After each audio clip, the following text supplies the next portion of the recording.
Welcome to Inspire Chennai Sunday Brunch.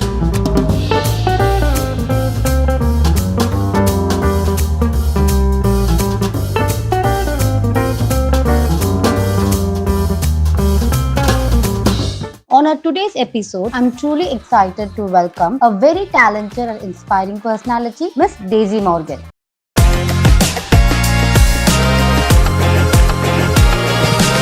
She is someone who has craved a name for herself with her creativity, dedication, and charm. Let's get to know more about her journey, her inspiration, and what drives her to keep going.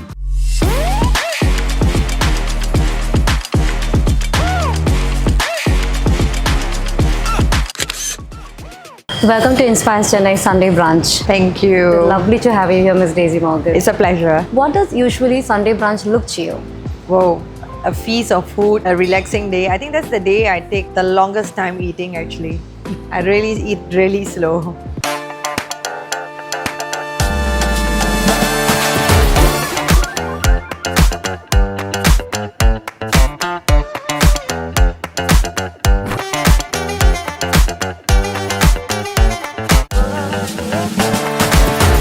If you can design your dream Sunday brunch, what would be the place, the people, and how would it be like? I want it to be like in a palace type of a hotel, out in the garden, in front of the seaside. I think that would be the perfect place I would be in having my brunch. Yeah. Okay. So, is there one go-to person who you can just call, and your brunch is planned? A go-to person that I can call and my brunch is planned will be me. Myself. I think I'm competent enough to do it just with a phone call. So, how important do you think friends are needed in life, and what role do they play in one's success? See, I never had good friends in a sense where I've met friends who are just with me for reasons or talk behind my back. And that's when it was a very early stage of life where, you don't know how to share your secrets with the right people. And then over time, I was like always scared to have friends because I think they are scary and I just avoided having friends. So if anyone came to me and told me, your friend is out there, ma'am, I'll be like, no, I don't have friends. So it's impossible, they are my friend. And I think over time, right, as I became more mature, I think I would say when I hit my 40, I started to open up myself a little bit more. And I think God sent beautiful people. And I don't call them friends anymore, they are family to me.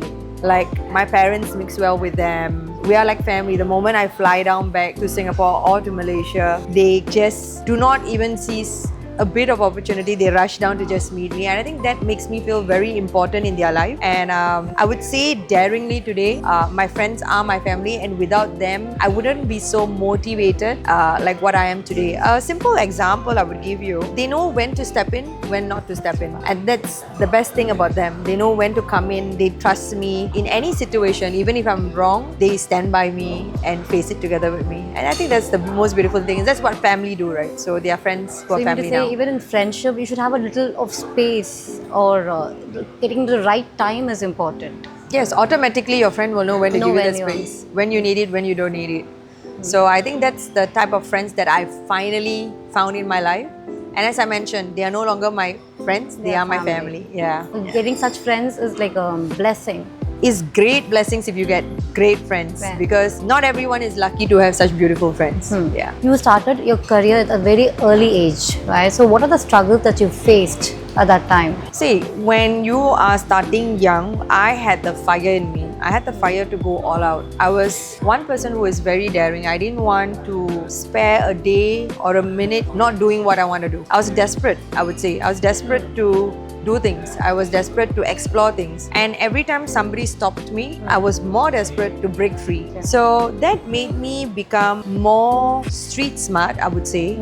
I was not very well educated, but educated enough for me to understand things. But I was very street smart. That means you could put me anywhere. Last time we didn't have GPS, but I traveled from Bangalore to Chennai by drive. I used to drive. And then I used to meet a lot of people. And I think communication skills are very important. I believe that your network is your net worth. So meeting people, communicating with them and holding a relationship with them, whether it's it a hi, how are you doing?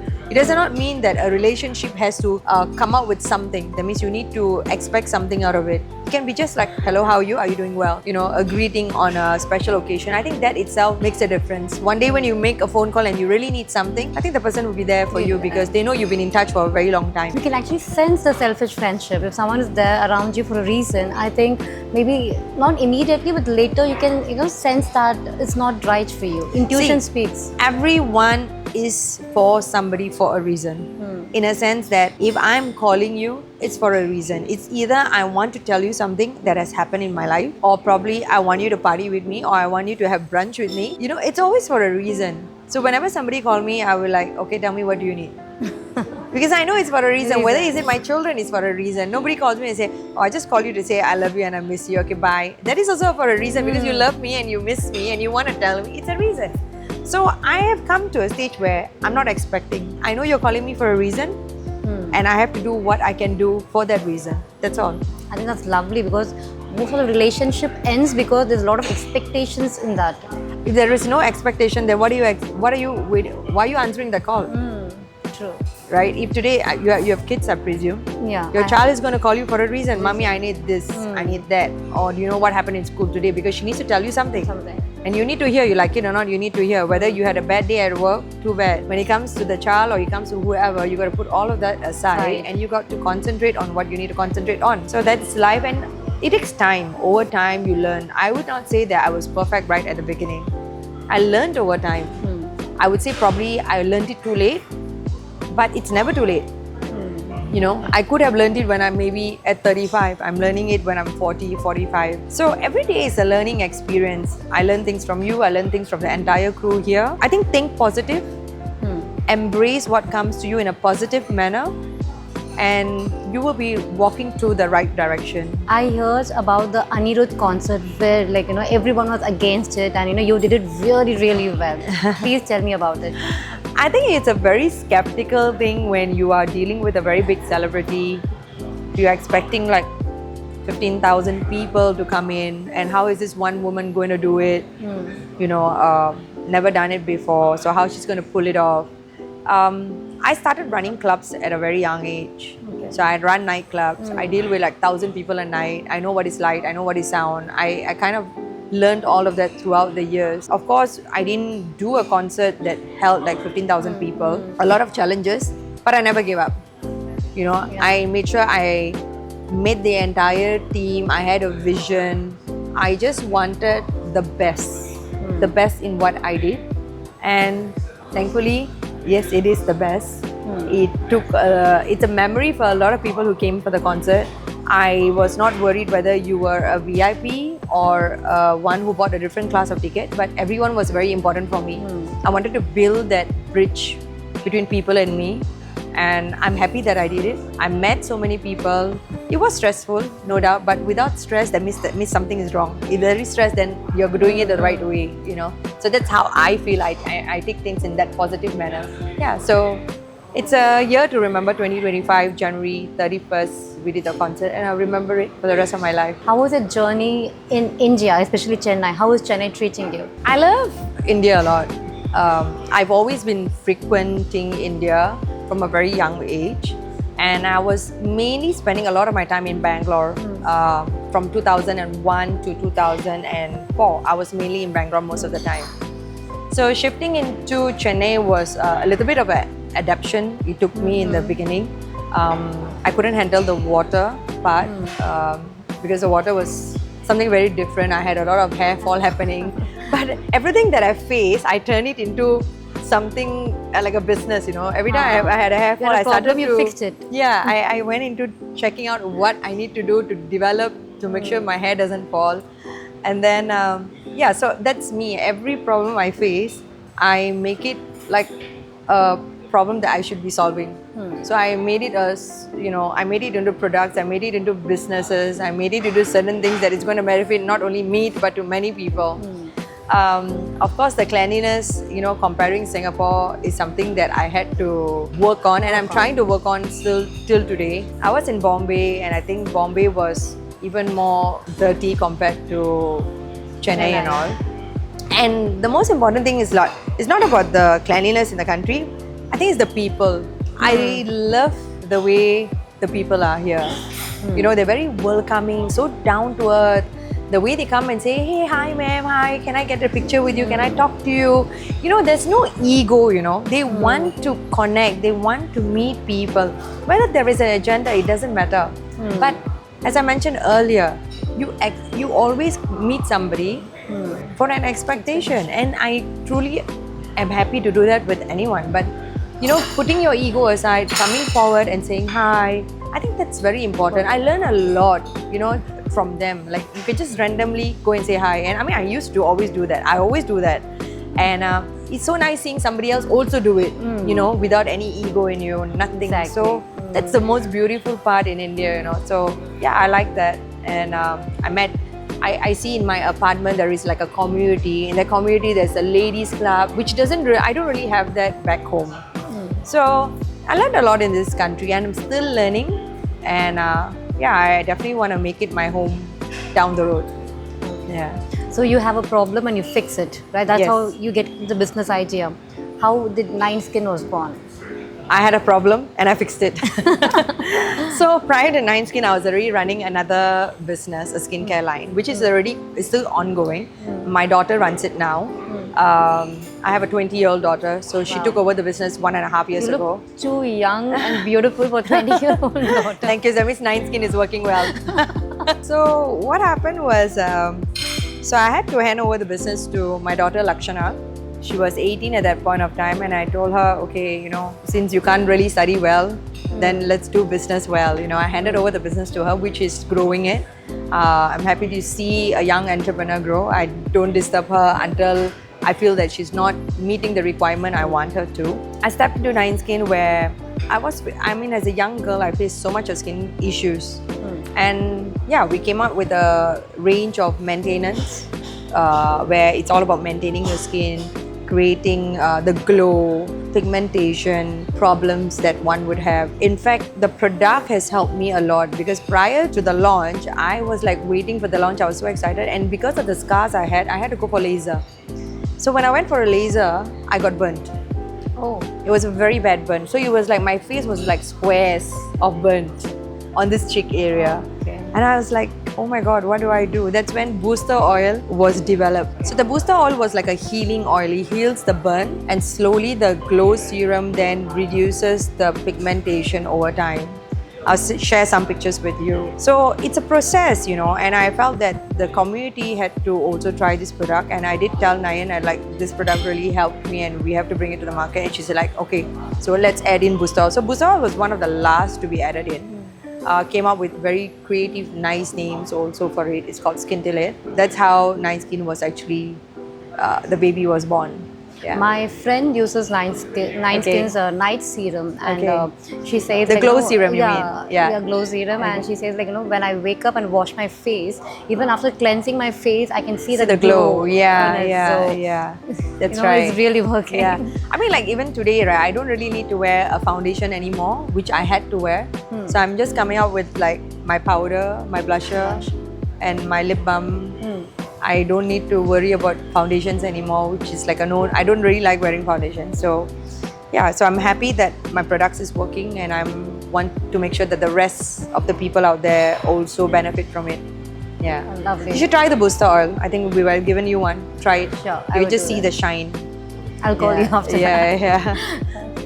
So what is the most proudest moment with the brand so far? The proudest moment of the brand would be when people are giving reviews which are so fulfilling, and the way we are scaling the business to different countries. I would say the demand, like when there is a demand, like I hear customers saying, I want the product but we are sold out. So that is like, wow, okay, so we're sold out and there is a demand. So our products takes time to manufacture also because we use a certain technology. It's like incubating that baby. The ingredient itself is like incubated for a month and a half before it can even be delivered to the people. So we see every single thing very precisely, being such a there is a demand, there is a shorter supply, which we are trying to curb that issue also. So what are the future projects that you have in mind? Oh, I've got 2 other future products up online.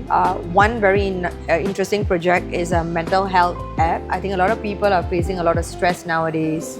A lot of people who cannot open up their problems because probably they are celebrities or they are into business and they can't share what they are going through. I know that a lot of entrepreneurs are going through like mental stress, and so this mental app is supposed to help them through their stress, to curb issues, to remind them of things they might have forgotten. Like they have a list of things to do and it's like a reminder. So whatever I may be facing is what I've actually put into this app, which we want to release it soon. Yeah. Sounds interesting. Yeah. So is it like, do you have someone to talk to there, like a therapist, a help call, or how is Yeah, it? so we do have a therapist that would actually analyze your situation. Either we then advise you to go to a proper therapist that is near you, or we actually have therapists online who actually speaks to you. Yeah, and we want to create a community so everybody can help each another in case a therapist is not able to pick up your call in the nick of time. So we're creating this support system for people who wants to speak but they don't know the avenue. It can be even a child who can't speak to their parents because of certain reasons, and they can speak to these therapists who are professionals. Looking back, what's that one word you will sum up your journey? What one? Just one word. Yeah, to sum up your journey. Tough. Very tough. Yeah. Who has been your inspiration? Frankly, my inspiration was always Jayalalitha. I was Oh, truly nice. inspired by her. A woman rocking the entire state, fighting for her wants, her rights. It's not easy, even Take a climbing up. stand those times. Exactly. And giving a fight. I am truly inspired by that woman. Totally. Yeah. Totally self-made and Totally self-made, and she climbed up the ladder, whichever way it may be, from no background. She gave that confidence in a lot of women, including myself, that you can be what you want to be if you put your heart to it. There is not a no there. You just have to make sure you try. And I think that's what she did. She worked really hard for a voice, and she got the voice eventually. what would you tell the young women who look up to you and who want to start something on their own? Take the step. Don't keep pondering. Don't keep thinking whether I should do it or I should not. Only till you try, you will never know. So take the first step. That first step you take is a successful thing for you because you actually took the first step. What comes after doesn't matter. You will learn through your steps. Nothing comes easy in life. It's going to be tough. But only when you overcome every bit of it, you are through success yourself eventually. I think once you have an idea and take the step, you're halfway through. I would say you are even full way through, because you do not know when business would. You see, business has got ups and downs. You should accept it when it's down, but not always think that it needs to be up. You cannot be a sour grape. Even when it comes to partnership, even when things are good, everybody is happy. When things are bad, everybody keeps pointing fingers at each another, and that shouldn't be the case at all. I think in every business, or even in life, even in our family life, there is ups and downs. You figure together how to make it work and how to make it better. What does love mean to you at this stage? Has it changed over the time? I think love is a very, very beautiful thing. Despite being hurt so many times, I still believe in love. And I feel that love is an option. Whether you want to love that person or not, whether you want to be with that person or not, whether you want to be true to that person or not, is an option. You have that option.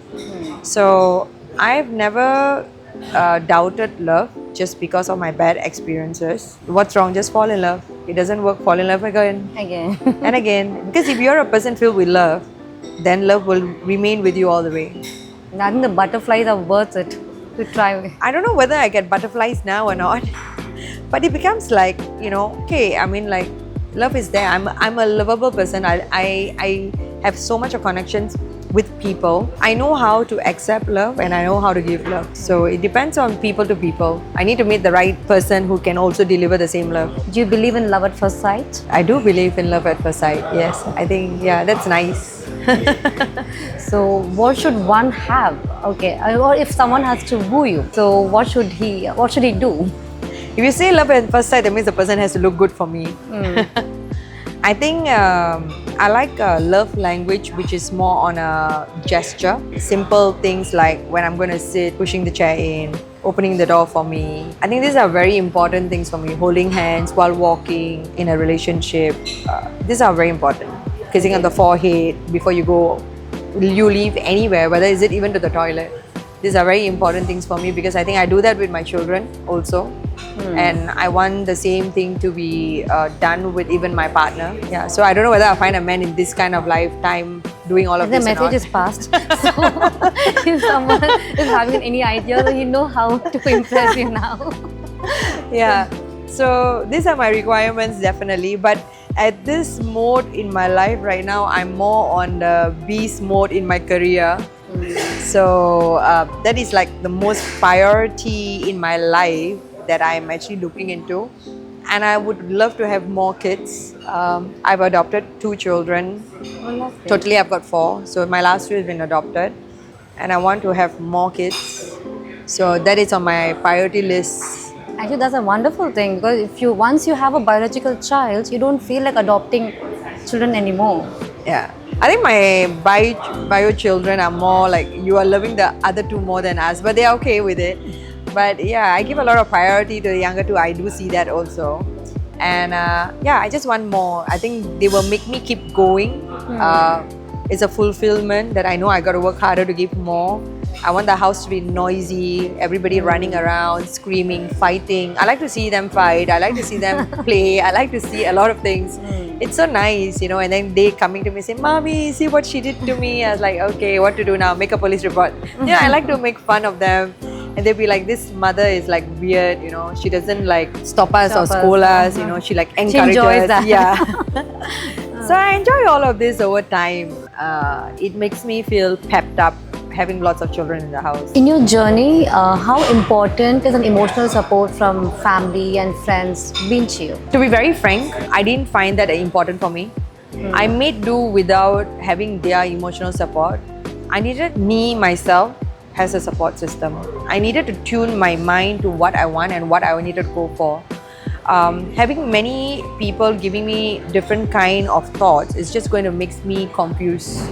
So I was willing to accept if I did wrong and face consequences, but I was not willing to accept any kind of emotional support that anyone want to give me because I do not want to put blames that because I listened to you, this happened to me. So I avoid doing that totally.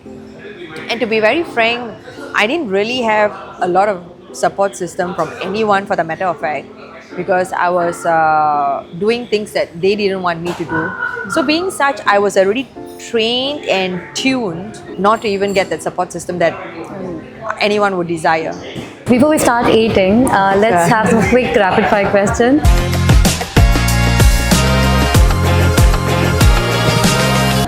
One thing you do when you wake up. I grab my phone the moment I wake up and check WhatsApp. Okay. One habit you wish you could break. One habit I wish I could break would be not to use my phone like all the time. All the time. Yeah. Okay. We all wish that, though. Yeah, probably. If you could swap life with someone for a day, who would that be? Jayalalitha. But she's no longer around, so I can't swap it with her. Let me think.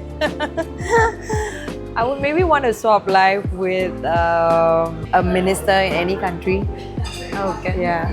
Anyone specific or? Specific means I would want to probably take over Donald Trump for a day. Oh, okay. Texting or phone call? Texting. One dish you could eat every single day without getting bored. One dish I can eat sushi. Sushi every single day? Every day. Oh, okay. What's your go-to karaoke song? Sundari Kanal Oru Sedi. Oh. Or Inji Iru Palaga. I like this too. That's nice. Biggest risk you have ever taken? I can't think of one. Okay. Probably my divorce would be a risk that I've taken. Major risk. One entrepreneur you admire the most? There's this man. He's from Malaysia. His name is Dato' Malik. I admire him. Like he was from nothing and he became something, and he kept being, he fell so many times, but he just rose 10 times more powerful every time he was, brought down. And every time I see this man stamped and grow, stamped and grow. It just gave me that whoa, like this is it. This is a real powerful human in life that I know and I see right before me. If you have to choose between fame and peace, what would that be? Fame. A quote that you live by. I have two quotes, but the most important thing is every step you take, every mistake you make, you're a step closer to success. Okay. And the other one? The other one would be your network is your net worth. Okay. So if you have to invite 3 people on a Sunday brunch, who would that be? 3 people, I would definitely invite Dato Malik, I told you, the man that I admire, the way he... And then there's another one more man, his name is Dato Sri Saravanan. I like the way he speaks in parliament. He just speaks what he feels with no fear. And definitely I would also want to probably meet Jennifer Lopez. Okay. Like, how do you have such a body at 55 years old? You're no less though. Yeah, but her body is like, whoa, like, yeah, she's one woman I would definitely want to meet. Daisy, thank you so much for joining us today. Your journey and your insight was really helpful for us. It was a pleasure listening to it. I'm sure our audience would take away a lot of inspiration from your journey. It's a great honor being here. Thank you for inviting me, and I truly hope many people out there will be inspired by whatever you are doing and learn a lot from your channel. Thank you so much for being here. Thank you very much.